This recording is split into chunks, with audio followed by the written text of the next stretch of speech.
आइए हम सब खड़े होंगे खुदा उनके कलाम की इज्जत के लिए। वाला है मुकाशफा 4 बाब उसकी 6 और 7वीं आयत, रेवलेशन चैप्टर 4 6 7 वर्स। और उस तख्त के सामने गोया शीशा का सा समुंदर बलोर की मानद है। बलोर का मतलब होता है क्लियर एज क्रिस्टल। और तख्त के बीच में और तख्त के गिर्दा गिर्द 4 जानदार हैं जिनके आगे पीछे आंखें ही आंखें हैं। और पहला जानदार बब्बर की मानद है, और दूसरा जानदार बछड़े की मानद, और तीसरे जानदार का चेहरा इंसान का सा है, और चौथा जानदार उड़ते हुए उकाब की मानद है। For living creatures, as they were covered with eyes in front and in the back. The first living creature was like a lion, the second was like an ox, the third has a face like a man, the fourth was like a flying eagle. आमीन। Please तशरीफ रखें। जो आज का मजमून है अजीज़ों वो ये है 4 living creatures, 4 जानदार। तो 4 जानदार जो हैं इनमें से एक जानदार को आज हम देखेंगे। 4 जानदार मुकाशफा ने इसको बयान किया है क्योंकि दुनिया में 4 एलिमेंट्स हैं, जैसे अर्थ, एयर, आग, वाटर, ये सारी चीजें हैं। 4 सीजन हैं, 4 डायरेक्शंस हैं, 4 फेजेस ऑफ मून है। चांद जो है उसके भी 4 फेजेस हैं। 4 जानदार का लफ्ज क्यों लिखा गया है? 4 creatures are associated with the 4 gospel. असल में ये 4 जानदार जो हैं जिनको हम 4 गॉस्पल कहते हैं, हमारी 4 अंजीलें हैं। गौर से सुनिएगा, अंजील एक है, लिखने वाले 4 हैं। इसीलिए मत्ती रसूल, लूका, यूहन्ना, मरकस की इंजील में कुछ स्टोरीज जो हैं मिलती जुलती मिलती हैं, और लगता है ऐसे इसकी क्या जरूरत थी जहां ऑलरेडी पहले में लिखा हुआ था। तो अंजीलें 4 नहीं, अंजील एक है, लिखने वाले 4 हैं। जैसे यस्सु अल मसीहा एक है, लेकिन यस्सु मसीह की जिंदगी के बारे मत्ती रसूल ने भी लिखा है, लूका ने भी लिखा है, मरकस ने लिखा है, यूहन्ना ने लिखा है।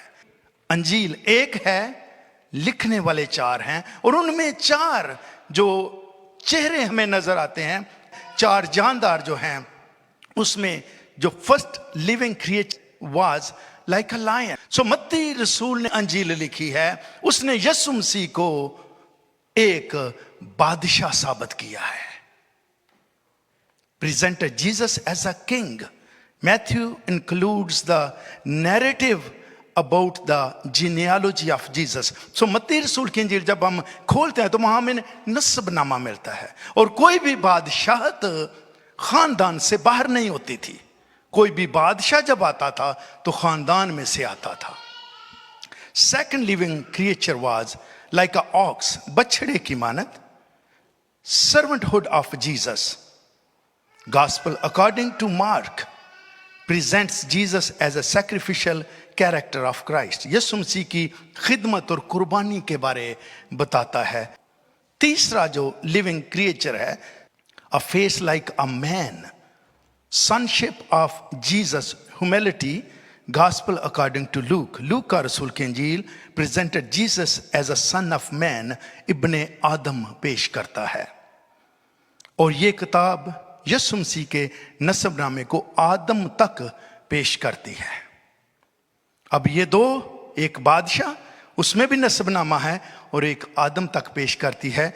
ये जो लूका की इंजील है इसमें भी नस्बनामा पाया जाता है जो ऑल द वे आदम तक लेके जाती है, और ये यीशु मसीह को इब्ने आदम पेश करती है। चौथा living creature was like a flying eagle, divinity of God, gospel of John presented Jesus as a God, और यूहन्ना रसूल ने जो अंजील लिखी है वो यीशु मसीह को खुदा साबित करती है। और ये तीनों मैसेज नेक्स्ट टाइम होंगे। आज हम जो पहला लिविंग क्रिएचर है लायन, ये बहुत ही सीरियस थिंग है जिसके आगे पीछे आंखें मशरक मगरब शमाल जनूब जिधर भी देखें। तो अगर ये पिक्चर आपने देखी है तो इसमें चारों जानदार जो हैं, चारों तरफ इनकी आंखें हैं, चारों तरफ इनकी आंखें हैं, और जो पीछे सींग हैं वो बछड़े के हैं जिसका मुंह दूसरी तरफ है। ये बछड़े देने जिदा मुंह दूसरी तरफ है, ठीक है।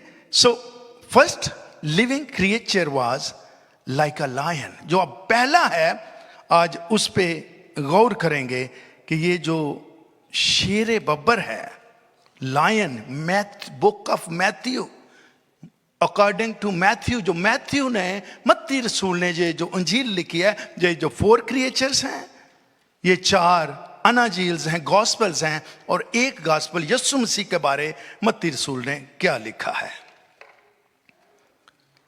Jesus as a king. The Gospel of Matthew is written for a Jewish audience. पहली बात, मत्ती रसूल की अंजील खासकर ज्यूइश लोगों के लिए लिखी गई थी। मैथ्यू, मत्ती रसूल ज्यूइश था, स्पेशली पैलेस्टीन ज्यू, फिलिस्तीन के ज्यूइश थे जो थे, खासकर उनके लिए ये वाला जो मत्ती रसूल की अंजील ये लिखी गई थी। Who were at the time oppressed by Romans, रोमी हुकूमत ने जब कब्जा कर लिया था तो ये उनके कब्जा में सताए जाने वाले थे पैलेस्टीन ज्यूस जो थे। One of the Matthew main goal in his gospel was to prove that Jesus was the true Davidic Messiah, ये दाऊद के घराने से आने वाला जो मसाया है ये सच्चा है, जो मत्ती रसूल ने ये बयान करने की कोशिश की है। द किंग ऑफ ज्यू were expecting who will deliver them from operation. वो ये बिलीव करते थे कि जो मसाया आएगा दाऊद के घराने से और हमको वो छुड़ाएगा। दूसरी बात, Jewish scriptures foretold that the Messiah will be like a star out of Jacob. याकूब के घराने से ये एक चमकता हुआ सितारा निकलेगा। The scepter that out of Israel, and he is the one who sits on the David throne. Dawood के तख्त पर वो बैठेगा जो याकूब के घराने से आएगा, वो हमें छड़ाएगा। इसलिए मत्ती रसूल की अंजील जो है ये यीशु मसीह को बादशाह साबित करती है। और तीसरी बात उसमें थी, and rain over the kingdom over all people, और ये जो बादशाह आएगा पूरी दुनिया पर हुकूमत करेगा। क्रिश्चियनिटी है पूरी दुनिया में, सारे मुल्कों में बाइबल्स हैं, अनाजील्स हैं, मजहब फैला हुआ है, और यही उनका ईमान था। ऑल नेशंस, सारी कौमों में, ऑल लैंग्वेजेस, सारी जबानों में। कोई ऐसी किताब नहीं है दुनिया में जो इतनी लैंग्वेजेस में जिसकी ट्रांसलेशन हुई है, और वो मेरी और आपकी किताब मुकद्दस है। जोरदार ताली बजाएंगे। ये एक किताब है जिसका तर्जमा सबसे ज्यादा जबानों में किया गया है, और यही वो एक्सपेक्ट करते थे। और इसीलिए मत्ती जो है उसने मत्ती रसूल ने जो बाइबल अंजील लिखी है, यीशु मसीह का जो नक्श पेश किया है, उसमें ये 3 चीजें मेन थी। इसके अलावा उनकी एक 3 प्रोफेसीज थी जिन पे अगर वो कहते कि अगर है तो यीशु मसीह आ जाएगा, लेकिन मैं कहता हूं वो प्रोफेसीज पूरी होने के बावजूद भी अभी तक बहुत से ज्यूइश कन्वर्ट नहीं हुए। पहली प्रोफेसी क्या थी? गिनती 24 बाब 17 वर्ष में थी, मैं उसे देखूंगा तो सही पर अभी नहीं, वो मुझे नजर भी आएगा पर नजदीक से नहीं। याकूब में से एक सितारा निकलेगा और इस्राएल में से एक असा उठेगा। A star will rise from Jacob, a sceptre will emerge from Israel. तो लिखा क्या था? I see him but not now, I behold him but not near. अब ये गिनती की किताब जो है, ये उनकी तोरा जो है उसमें है। गिनती की किताब, गिनती की किताब उनकी तोरेत में मौजूद है। और तोरेत में क्या लिखा? मैं उसे देखूंगा तो सही, पर अभी नहीं। वो मुझे नजर भी आएगा, पर नजदीक से नहीं। I behold him but not near, अभी नहीं। और इसीलिए मैथ्यू ने इस बात की निशानदही की है कि यीशु मसीह बादशाह है। दूसरी जो हवाला जिस पे वो बिलीव करते थे वो यशायाह 9 बाब 7वीं आयत में थी। उसकी सल्तनत और इकबाल और सलामती की कुछ इंतहा ना होगी। वो दाऊद के तख्त और उसकी ममलकत पर आज से अब तक हुक्मरान रहेगा। From the throne his ancestor from David, दाऊद के घराने से। उनको शुरू से पता है कि दाऊद के घराने से मसीहा आएगा, बादशाह आएगा, और अदालत और सदाकत से उसे कयाम बख्शेगा। रब अल्फाज की गयूरी ये करेगी। और तीसरा जो बिलीव करते थे, बुक ऑफ डैनियल। आज जैसे मुकाशफा हमारे लिए है, जूश लोगों के लिए दानियल की किताब उनका मुकाशफा था। और मुकाशफा में जब उन्होंने पहली किताब अपनी, फिर उन्होंने मिडल में जब अंबिया कराम जो हैं उनकी किताब देखी है उसमें भी, और फिर आखिरी जो उनका मुकाशफा दानियल की किताब है उसमें क्या लिखा? डैनियल चैप्टर 7 13 और 14 वर्स। मैंने रात को रोया में देखा और क्या देखता हूं कि एक शख्स आदमजाद की मानद आसमान के बादलों के साथ आया और कदीम अलयाम तक पहुंचा। वो उसे उसके हजूर लाए, led into his presence, और सल्तनत और हशमत और ममलकत उसे दी गई, अथॉरिटी, ग्लोरी एंड किंगडम।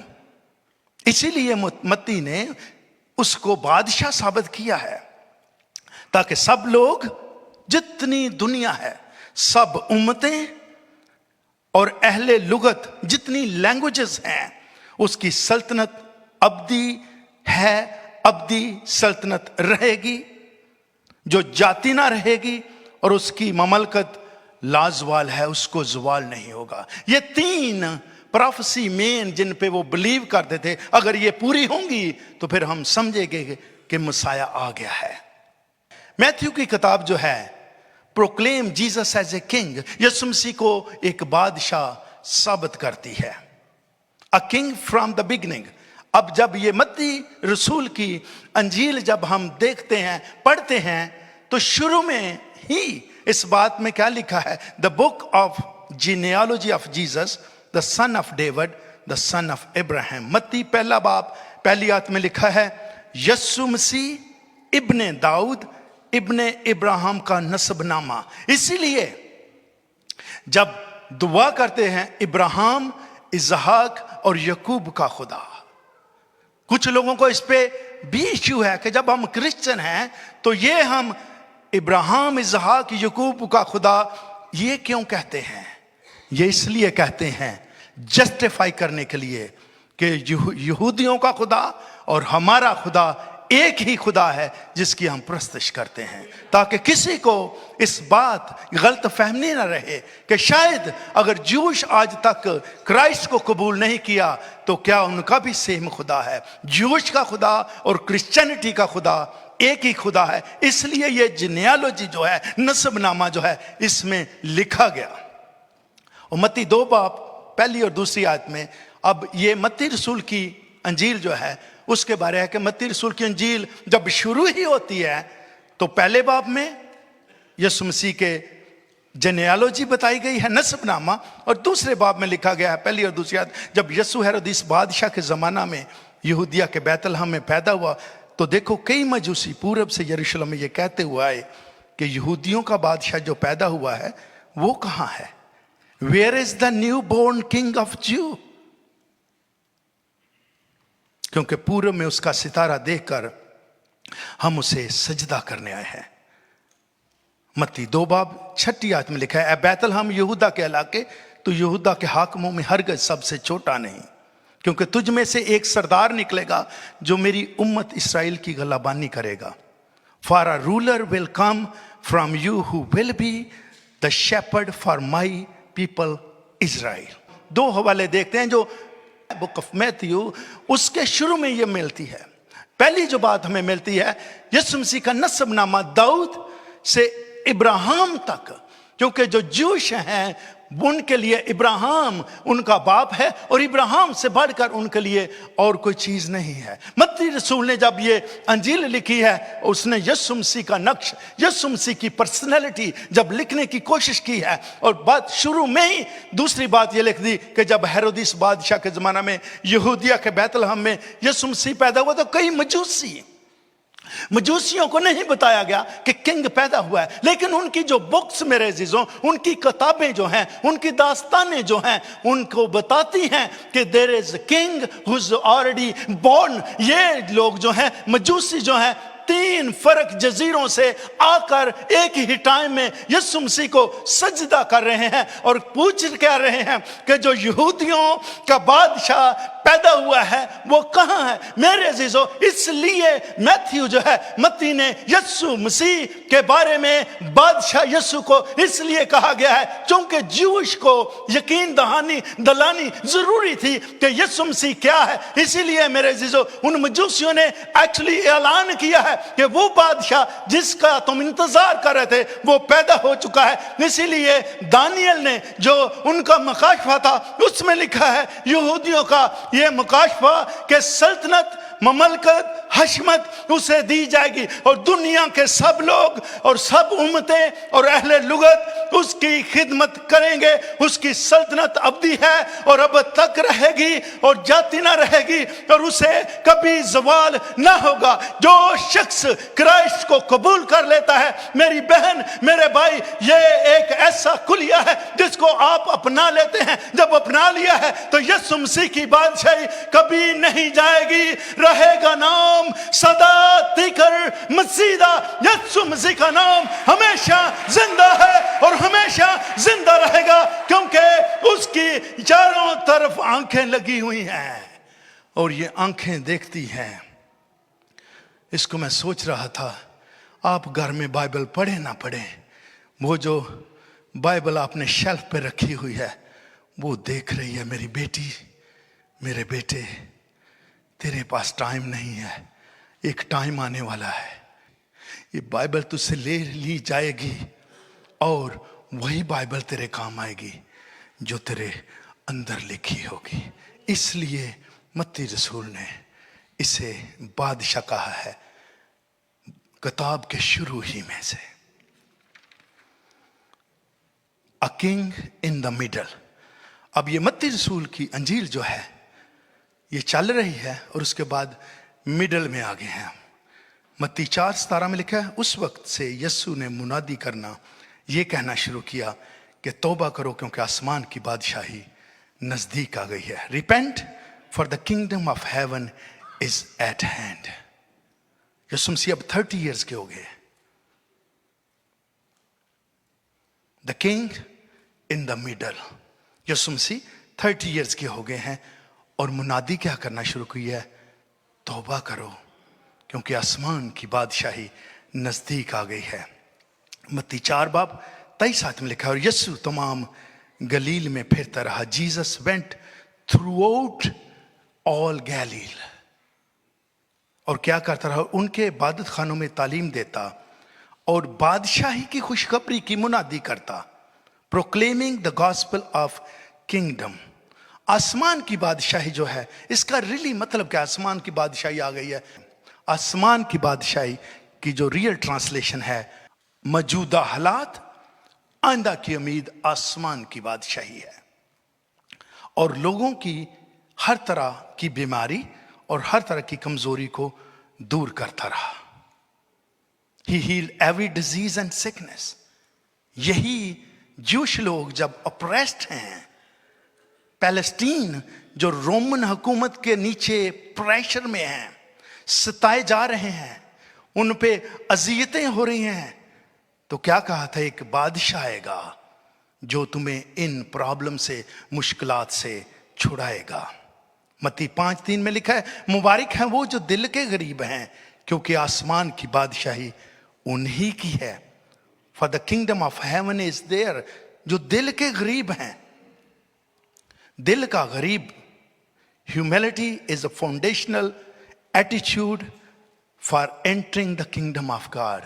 कोई शख्स भी अगर हम्बल नहीं है, खुदा की बादशाही में नहीं जाएगा। Poor in spirit, rich in spiritual life. दिल का गरीब, ये वाला शख्स पेंट कोट च हाथ पा के खलोंदा नहीं, जो हम्बल है। जो हम्बल है, ये किसी ने बोझ उठाया है तो कहेगा, मेरी बहन, मेरे भाई, मुझे दो, मैं आपका करता हूं। कहीं काम करने वाला है उधर जिम में, फेलोशिप हॉल में, तो बहन भाई आप बैठ जाए, मैं करता हूं। जिसमें अकड़ है, भूल जाए कि वो कहीं बादशाही दूर से भी देखेगा, क्योंकि ये खुदा का, हमारी बाइबल का कुलिया नहीं है। और क्या फर्क पड़ता है, समटाइम हम अवेलेबल हैं, करते इसलिए नहीं, शायद हम अपनी इंसल्ट समझते हैं। अगर आप मुझे यहां पे देख रहे हैं, तो मैं जिस दिन यूएसए में आया, नेक्स्ट डे कन्वेंशन थी पास्टर हिज की, सरोज की, और पास्टर इमैनुअल वो ट्रैश पकड़ रहे थे। कोई लोगों के प्लेटें खाने की छोड़ गए हैं, गिलास छोड़ गए हैं। That's where I started. मैंने कहा, नहीं जी, आप लोगों से मिले, आप पास्टर हैं, ये ट्रैश मैं उठाता हूं। ये ट्रैश की जगह मुझे साउंड सिस्टम ठीक करने के लिए ले गई। साउंड सिस्टम से भाई अर्नेस्ट मल चले गए 10 साल खिदमत करके चर्च में, तो मुझे एक ज़बूर आता था बजाना, वो बाजा बजाना शुरू किया। 2-3 वीक में खुदा ने ऊपर से रागें दे दी, जो भी ज़बूर है, गीत है, ये मैं खुद ही बजाता हूँ। और उसके बाद ख़त्म नहीं हुआ, क्वायर को लीड करते रहे हैं, फिर साथ साथ सरमन शुरू कर दिया, और सरमन शुरू करने के बाद साथ साथ ये खुदा इस लीडरशिप में ले आया। Not today. अगर आप कमिटेड नहीं हैं मेरे जीजो, किसी जगह पे भी आप लीडरशिप में फिट नहीं होंगे। आपकी कमिटमेंट जरूरी है। टाइम खुद आपको आगे लेकर आएगा कि अब टाइम है, आ जाओ। अगर मैं आज यहां पे खड़ा हूं तो ट्रैश उठाने से मैंने मिनिस्ट्री शुरू की है। जिसको इसकी प्रॉब्लम है ना, ट्रैश पकड़ने की, वो भूल जाए कि वो लीडर है या फ्यूचर में कहीं भी लीडर बनेगा। आपको हम्बल होने की जरूरत है। मुबारक है वो जो दिल के गरीब हैं, poor in spirit, rich in spiritual life. उनको किसी चीज से कुछ फर्क नहीं पड़ता, क्योंकि उनकी इज्जत, उनको पता है कि वो कौन है और क्या है। लोग क्या कहेंगे, हु केयर, लोग क्या कहेंगे। कई लोग लोगों की नजर में सारी जिंदगी तबाह कर देते हैं कि लोग क्या कहेंगे। एक और को लिए अपने साथ आज लेकर जाइए, फॉरगेट अबाउट पीपल, के लोग क्या कहेंगे।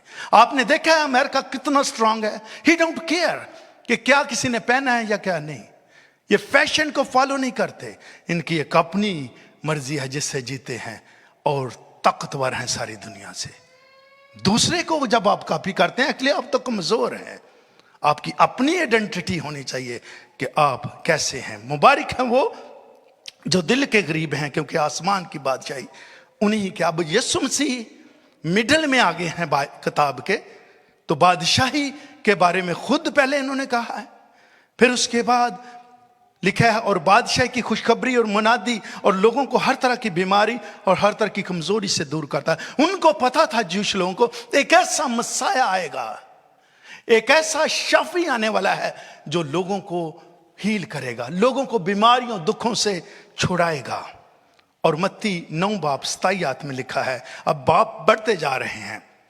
जब यीशु वहां से आगे बढ़ा तो 2 अंधे उसके पीछे ये पुकारते हुए चले कि ए इब्ने दाऊद हम पर रहम कर, सन of David have mercy on us. इनको नहीं सिखाया गया अंधों को कि ये यीशु मसीह बादशाह है। इब्ने दाऊद हम पर रहम कर, मत्ती 9:36 में लिखा, और जब उसने भीड़ को देखा तो उसको लोगों पर तरस आया, क्योंकि वो उन भेड़ों की मानद जिनका चरवाहा ना हो, खस्ता हाल और प्रागंदा थे। ये प्रोफेसी थी उनके लिए कि एक मसाया आएगा, जैसे भेड़ें बगैर चरवाहे के हैं, वो आकर उनका शेपर्ड होगा। इसलिए यीशु मसीह चरवाहा अपनी एक भेड़ कंधे पे उठाई हुई है। इसकी रीजन ये है।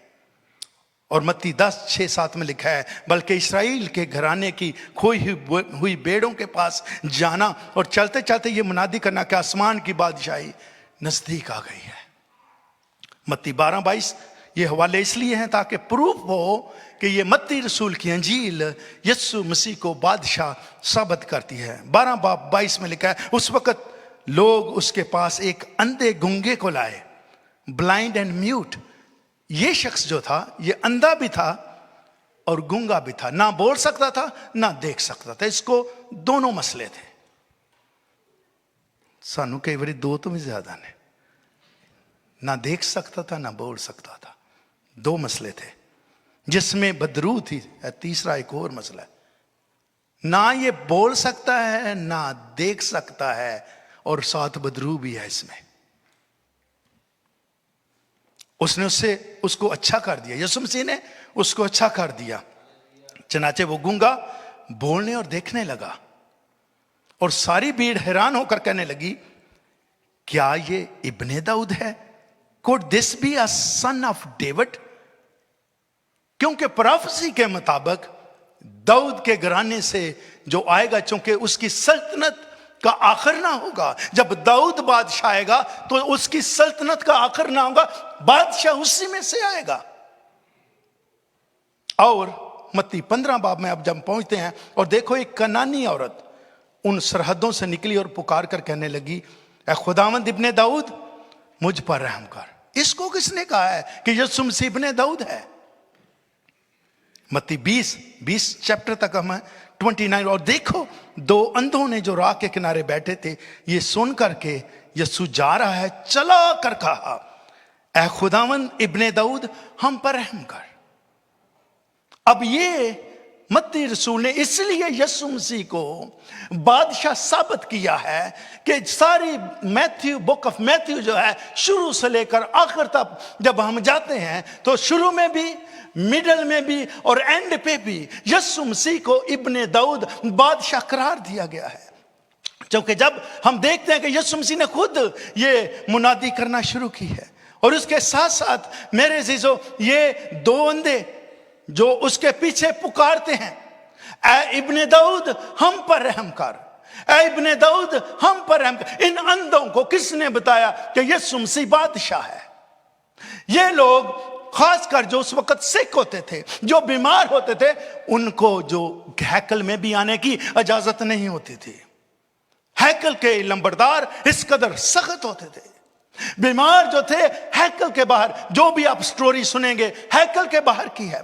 गूंगा हैकल के बाहर है, लंगड़ा हैकल के बाहर है, और जो सुन नहीं सकता हैकल के बाहर है।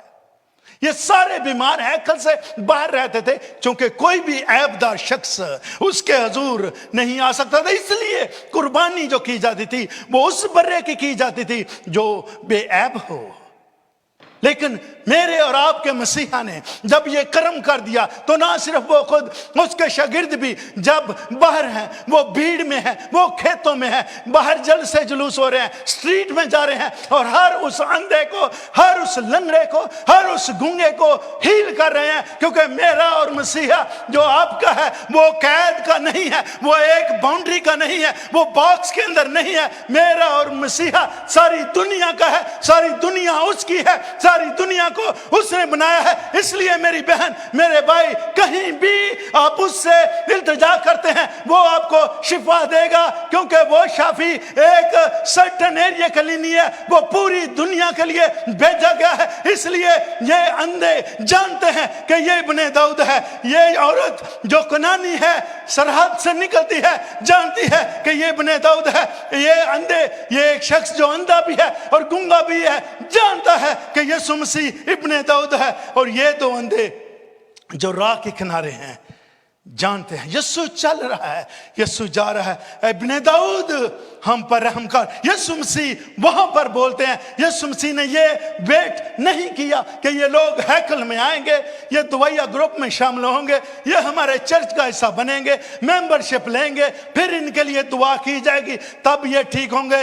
यीशु मसीह जो है मेरे अजीजों, वो हर एक शख्स का, हर एक खानदान का, हर एक कौम का, हर एक कबीले का, हर एक उम्मत का, हर एक लुगत का, हर एक जुबान का बादशाह है। इसलिए मैथ्यू जो है उसने उसे बादशाह करार दिया है। जोरदार थाली बजाएंगे।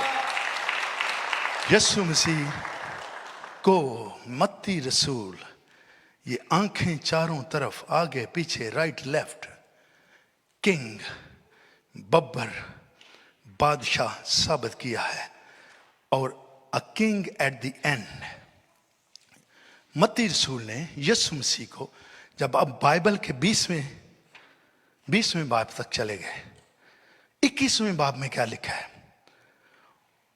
और भीड़ जो उसके आगे आगे जाती और पीछे पीछे चली आती थी, पुकार पुकार कर कहती थी, इब्ने दाऊद होशाना, मुबारक है वो जो खुदावंद के नाम पर आता है, आलमे बाला पर होशाना, इब्ने दाऊद होशाना, hosanna to the son of David, दाऊद के घराने से आएगा। ये यहूदियों का बिलीव था, ईमान था कि उनका मसीहा दाऊद की नस्ल से पैदा होगा।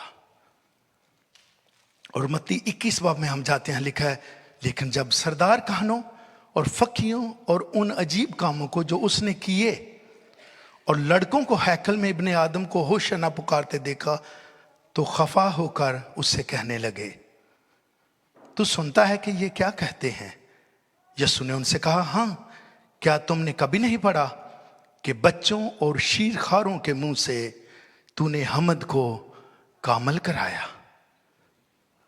एंड चिल्ड्रन शाउटेड, जो हैकल में बच्चे थे उन्होंने ऊंची आवाज में पुकारा, in the temple court, hosanna to the son of David, they were displeased. उनको, फकीयों और फरीसियों को, जो फकी हैं, जो प्रीस्ट थे, सरदार काहिन, प्रीस्ट और फकी जो थे, ये टीचर थे, ये लॉ को पढ़ाते थे।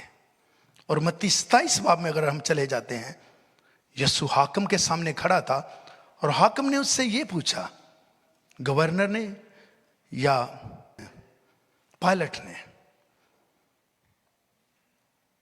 क्या तू यहूदियों का बादशाह है?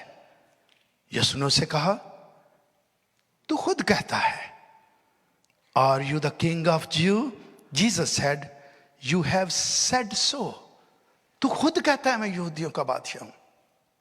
और मत्ती 27 बाब बिल्कुल एंड पे चले जाएं तो लिखा है, और उसका इल्जाम लिखकर उसके सर से ऊपर लगा दिया कि ये यहूदियों का बादशाह यीशु है। रिटन चार्ज अगेंस्ट हिम, क्या था यीशु मसीह के खिलाफ charge? This is Jesus the king of ज्यू।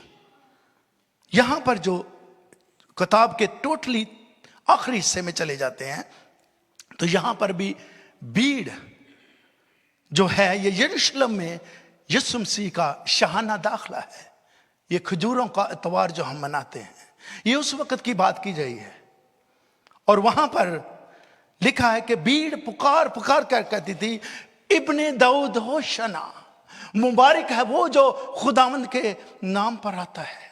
और इसी तरह जब यीशु मसीह वहां पे गधे पे बैठकर जब हैकल की तरफ जाते हैं, तो हैकल में जाने से पहले यीशु मसीह रोते हैं। यीशु मसीह इस बात पे रोते हैं कि ऐ दुख्तरे सयून, ऐ यरूशलेम, मैं तेरे लिए आया कि तुझे नजात दूं, तुझे बचाऊं। यीशु मसीह का रोना, यीशु जीसस वेप्ट, यीशु मसीह इसलिए रोया कि ये लोग जो हैं, उसने लिखा है फिर मेरे लिए ना रोवो, अपने लिए रोवो, अपने बच्चों के लिए रो, क्योंकि तुम नहीं जानते कि वो वक्त आने वाला है कि पत्थर पर पत्थर बाकी ना रहेगा। ये सारी चट्टाने, ये सारी बिल्डिंग, ये सारी शान शौकत गिरा दी जाएगी। और मेरे जीजो, इसी तरह यीशु मसीह जब वहां हैकल में पहुंचते हैं, हैकल में जितने भी कबूतर फरोश हैं, सराफ हैं, उनके तख्ते उल्ट दिए हैं। और मेरे अजीजों, जब यीशु मसीह ने यह किया है तो क्या लिखा है? वहां पर लड़के हैं, बच्चे हैं, उन्होंने शोर मचाया है, होशना होशना इब्ने दाऊद, होशना इब्ने दाऊद, होशना। और लिखा है क्योंकि जो वहां पे फकी हैं, फरीसी हैं, जो टीचर हैं, जो इस बात को समझते हैं कि ला जो है उसके मुताबिक क्या गलत है, क्या ठीक है। तो मेरे अजीजों, क्या कहते हैं? क्या ये कुफर नहीं बकता? और क्या यीशु मसीह के अल्फाज हैं कि उसने अपनी हमद को शीरखार बच्चों को और लड़कों के मुंह से कामल करवाया है। शीरखार बच्चा वो है जो अपनी मां का दूध पीता है। मेरी बहन, मेरे भाई, ये आंखें जो हैं चारों तरफ हमें नजर आती हैं। मेरे अजीजों, ये मुझे और आपको भी देख रही हैं। और यहां पर जब इन्होंने होशना के नारे लगाए हैं तो इसके साथ साथ यीशु मसीह को जब आखिरी सलीब पर लटका दिया जाता है तो उसके सर पर एक खुतबा लिख दिया गया है। यह खुतबा जो है उस पर लिखा गया है यहूदियों का बादशाह। कहा जाता है ये ना लिख, यहूदियों का बादशाह ना लिख, क्योंकि ये गलत है, लोग समझेंगे कि ये वाकई यहूदियों का बादशाह है। लेकिन लिखने वाले ने कह दिया, जो लिख दिया वो लिख दिया, इसको चेंज नहीं कर सकते, क्योंकि ये आसमान से मुझे नाज़िल हुआ है। लिख दे, ये यहूदियों का बादशाह है। मेरी बहन, मेरे भाई, यीशु मसीह जो है एज ए बादशाह, एज ए किंग बनकर आया है। और अंजील एक है, लिखने वाले चार हैं, जिनमें से एक मत्ती रसूल है। मत्ती रसूल ने यीशु मसीह को बादशाह साबित किया है। और जब चार जानदार, चार अंजीलें, इनमें लाइफ है, इनमें जिंदगी है। चाहे आप ईस्ट, वेस्ट, साउथ, नॉर्थ की तरफ जाएं, इनसे आप जान नहीं छुड़ा सकते। इसलिए ज़बूर नवीस कहता है, मैं चढ़ जाऊँ जे आसमाना ते तह उथे भी, मैं ज़मीन के नीचे चला जाऊं, खुदा की आंख हर तरफ देखती है। और ये अंजीलें जिंदा हैं जो कि मत्ती रसूल ने लिखी।